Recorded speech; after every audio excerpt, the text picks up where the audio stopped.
Hey friends, it's Dwight. Welcome back to my studio. Give you a little tour of the mess I have here. So I'm here today. I just want to talk to you a little bit briefly about a colander pour and why I like doing a colander pour. I love doing dump and swirls. I'm sort of obsessed with it. I'm back on track and doing them. Had a little bit of disruption due to some paint issues. I think I've resolved some of those. We'll see as I run out of the current paint that I have. But I like the colander pour because it allows the paints to sort of mix a little bit, and at the same time, it puts more air bubbles into the paint. So when you're stretching, after you pour the black paint on top and you move the paint over the canvas to make sure the black covers the color and really stretch it out, they start to pop up and start to come through. And so I'm betting that's going to happen today. So pay attention when you watch the video and or the time lapse, and you'll see these little cells or pearls or whatever we want to call them pop up. Now remember, I do not use silicone and I don't use satin enamels. This is just floetrol paint, liquitex pouring medium, and water. So it's basically 1 part paint, 2 to 3 parts floetrol, Drizzle, liquitex pouring medium, and water to thin.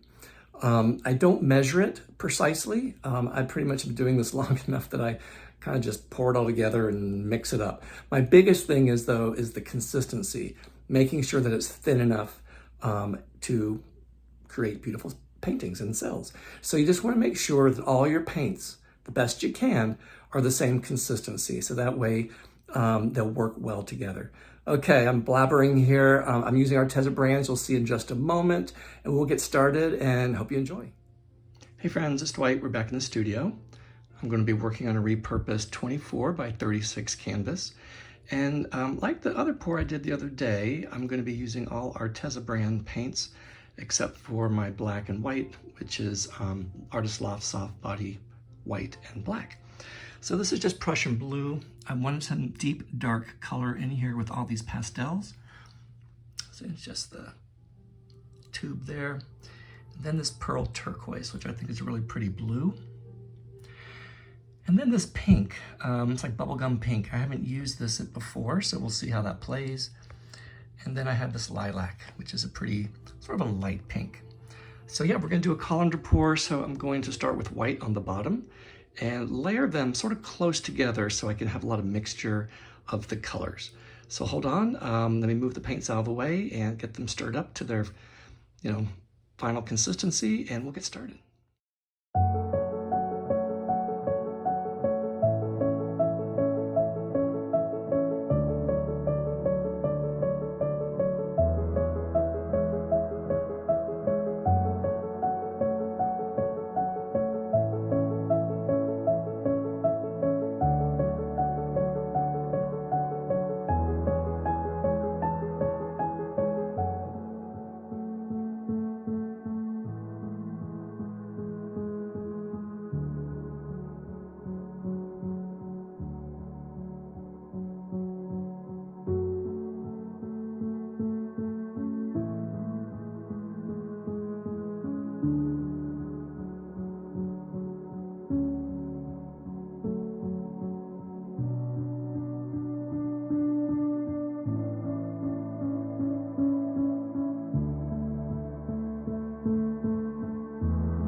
Hey friends, it's Dwight. Here I am back in my studio with the wet results from my pour. It looks like the blue really took over, which I'm not disappointed with, but I was hoping for a little bit more pink and a little bit more purple. Maybe if I use a darker color next time I do a pour. So these Arteza brand paints tend to create these very interesting looking cells. As you can see, they're kind of, I don't know, they're nicely defined, but I like the way they're more round and puffy in the middle around the negative space. Now, I really love this painting, and I really do think it's going to dry as is. Now, you know, it looks like one of the recent ones I've done, but I think it has better movement, if that makes sense. You know, you can see all the striations, or whatever you want to call them, coming out to the side, and that's what makes this really beautiful to me. Let me focus there. So yeah, once again, I'm very happy, having some good luck with these jumping swirls, and I do like the colander pours, and I think next time I'm going to do a little bit more dynamic color with some red and some blue, who knows. But I'm going to be heading out of town, so I won't be in my studio for another week or so. So just keep your eyes open, check back with my channel every once in a while, and maybe you'll get to see something new very soon. Okay guys, have a great almost start to your weekend, and we'll catch you soon.